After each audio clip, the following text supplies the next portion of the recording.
الحمد لله وكفى والصلاة والسلام على من لا نبي بعد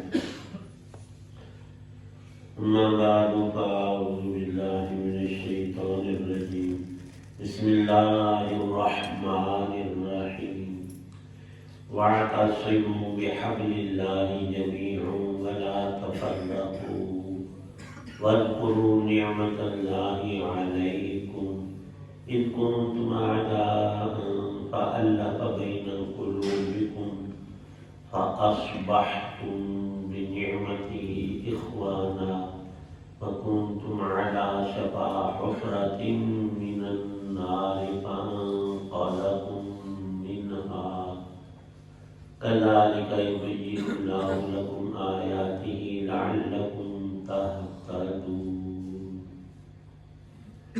صدق الله العظيم.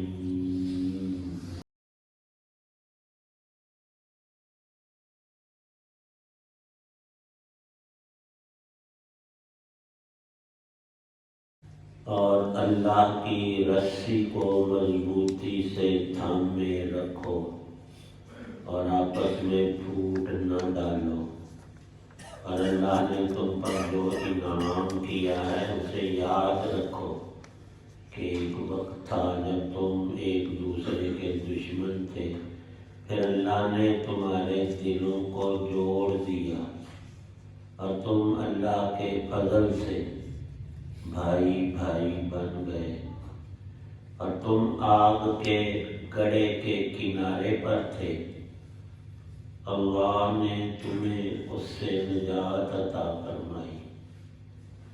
اسی طرح اللہ تمہارے لیے اپنی نشانیاں کھول کھول کر واضح کرتا ہے تاکہ تم راہ راست پر آ جاؤ۔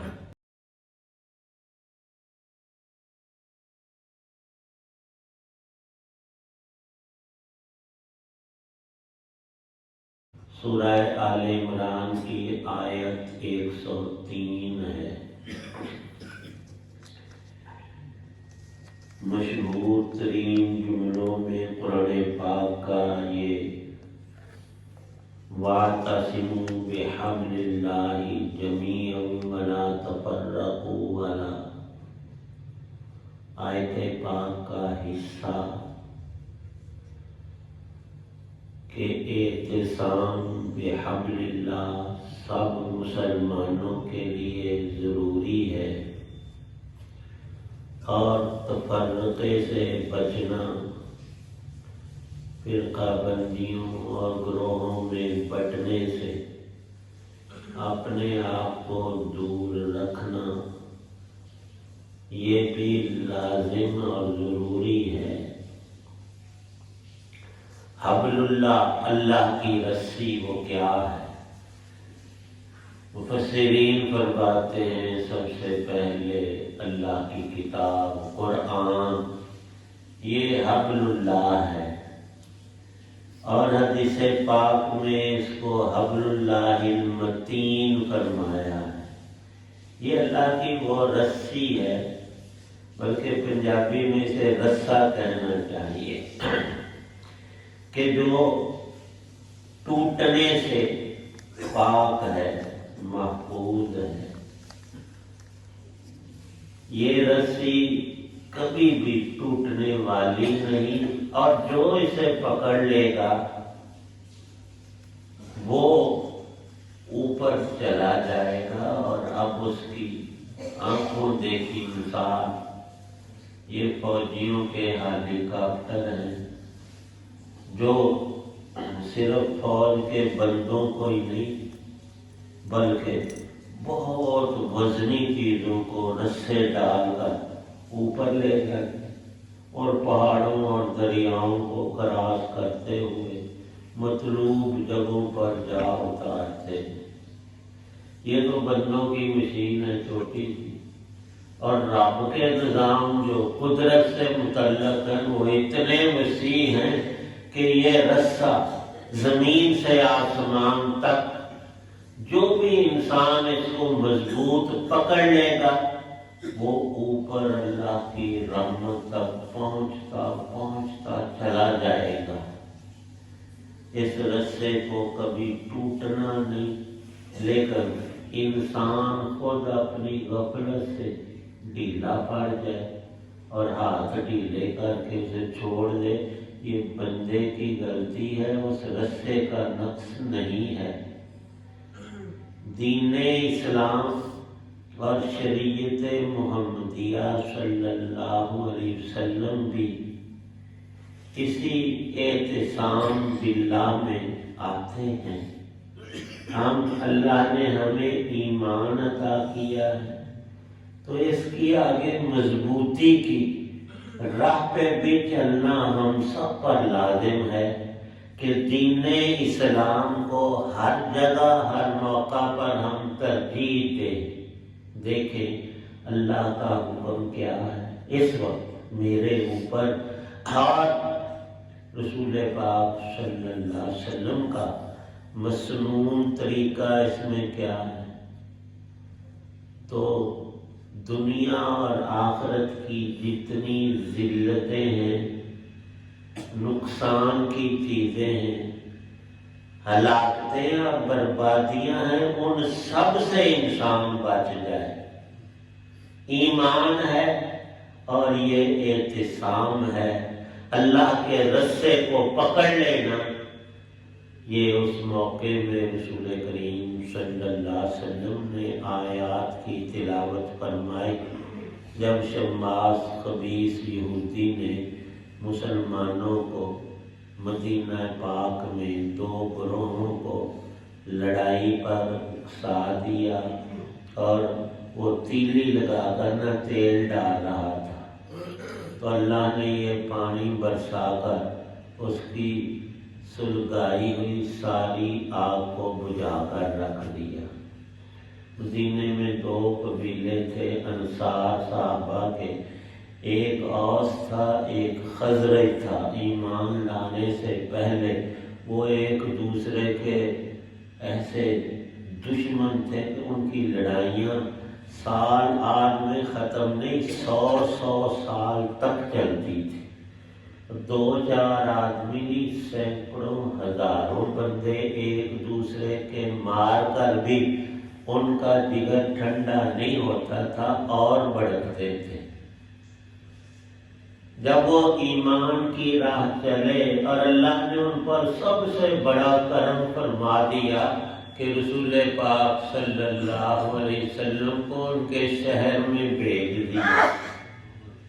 اللہ پاک فرماتے ہیں کہ یہ میری وہ رحمت اور کرم جو جہان میں کسی کو نصیب نہ ہوا۔ اے مدینہ کے انصار لوگوں، تم اپنی پچھلی بات بھول گئے۔ اوس اور خزرج دونوں سنو، تم کروڑوں اربوں روپیہ بھی خرچ کرتے، وہ تمہاری دشمنیوں کی آگ کبھی نہ بجھتی۔ وہ تو ایمان کے نور سے اور رسول پاک صلی اللہ تعالی علیہ وسلم کی محفل اقدس میں تمہارے آنے کی بنا پر اللہ نے بالکل ہی الٹا کام کر دیا۔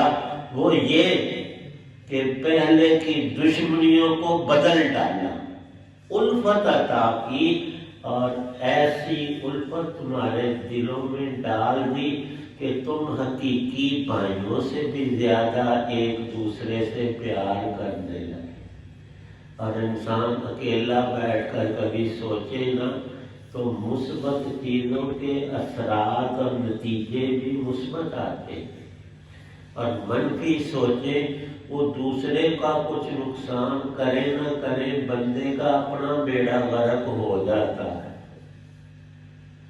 اللہ پاک نے اس آیت میں وَاذْكُرُوا نِعْمَتَ اللَّهِ عَلَيْكُمْ ارشاد فرمایا، اللہ نے دنیا اور آخرت کی نعمتوں کے خزانے تم پر انڈیل دیے ہیں، تو تم اب کیسے بدراہ ہوتے ہو؟ ہرگز یہ سوچ ہونی نہیں چاہیے۔ اس کا کرم کہ تمہاری دنیا سنور گئی، تم خود دیکھ رہے ہو جو بربادیاں اور خون، قتل و غارت، ہلاکتیں ایک دوسرے کے گھروں کو جلانا اور برباد کرنا اور غصے اور شیطانی اور ساتھ میں تم تھے وہ ختم ہوا ہے کہ نہیں؟ تم پھر اس راہ جانا چاہتے ہو، تمہاری سوچ میں بھی یہ نہیں آنا چاہیے تھا، یہ غلطی ہے، رب سے اس کے رسول کے سامنے معافی مانگو اور آئندہ تا حیات کبھی ادھر کو رخ بھی نہ کرنا۔ دوسری اس سے بھی بڑی بات، دین کی نعمت ایمان لانے سے پہلے تم کفر اور شرک اور برے کاموں کی دوزخ کے کنارے کھڑے تھے، اور یہ قرآن کی بلیغ ترین تشبیہ ہے کہ ایک شخص بہت بڑی آگ کے کنارے کھڑا ہے تو وہ کسی وقت بھی اس گڑھے میں گر جائے گا۔ تم بھی موت آتے ہی دوزخ میں ہمیشہ کا ایندھن بن جاتے اگر اللہ تمہیں ایمان نصیب نہ کرتا، اور ایمان کا ذریعہ ہے رسول کریم صلی اللہ علیہ وسلم۔ اب وہ تم میں موجود ہیں، اللہ نے دنیا کی آگ سے بھی تمہیں نکال دیا اور دوزخ کے کنارے کھڑے تھے اس سے بھی تمہیں بچا لیا۔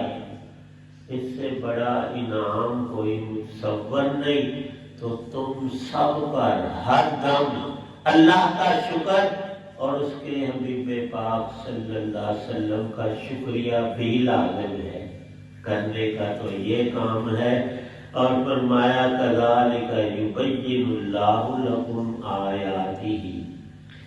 جب مسلمان ہو کر فرقہ بندیوں میں بٹ کر اور ایک دوسرے کے خلاف دن رات چل کر اپنے آپ کو برباد کر لو گے، دنیا آخرت تمہاری خراب ہو جائے۔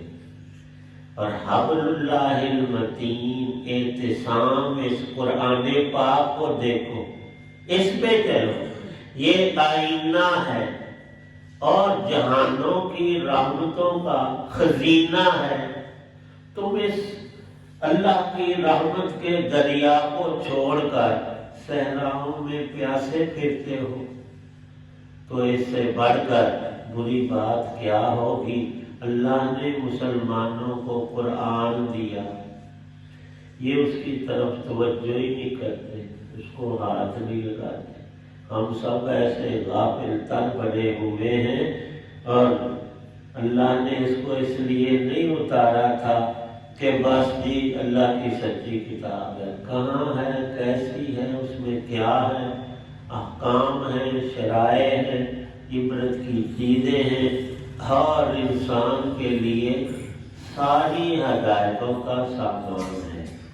اس قرآن کو سینے سے لگانے والا وہ حبل اللہ، اللہ کے رسے کو پکڑ کر اللہ کی ذات اور اس کی رحمتوں تک ضرور پہنچ جاتا ہے۔ ایک صحابی کا واقعہ بھی لکھا ہے، پہلے یہودی تھے، مسلمان ہو گئے، انہوں نے خواب میں دیکھا میں نے ایک اونچی جگہ پہ ہوں، رسی پکڑی ہوئی ہے اور اوپر کو جا رہا ہوں، تو رسول پاک صلی اللہ علیہ وسلم نے یہی آیت پڑھی اور انہیں تعبیر دی کہ یہ دین اسلام ہے جو رسے کی شکل میں تو نے پکڑا اور اختیار کیا، مسلمان ہوا۔ اور یہ رسہ جو ہے شریعت محمدی صلی اللہ علیہ وسلم، زندگی گزارنے کا وہ طریقہ جو رب کو محبوب اور مقبول ہے، وہ ہے۔ اللہ پاک ہم سب کو نصیب کرے۔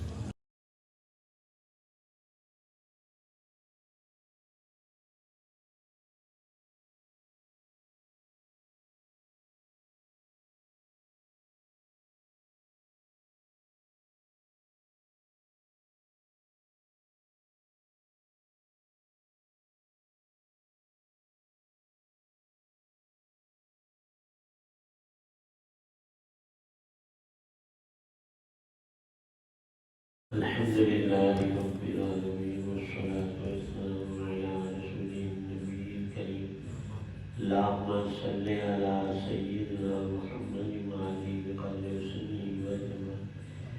بیماروں کے لیے دعا فرمانا، سب مریضوں کو تندرستی، حاجی اوسط قلیل اللہ کو تندرستی عطا فرما۔ ہمارے نمازیوں میں کئی بزرگ بیمار ہیں، اللہ پاک ہر ایک کو شفا کاملہ عطا، روحانی جسمانی بیماریوں سے ہماری حفاظت فرما۔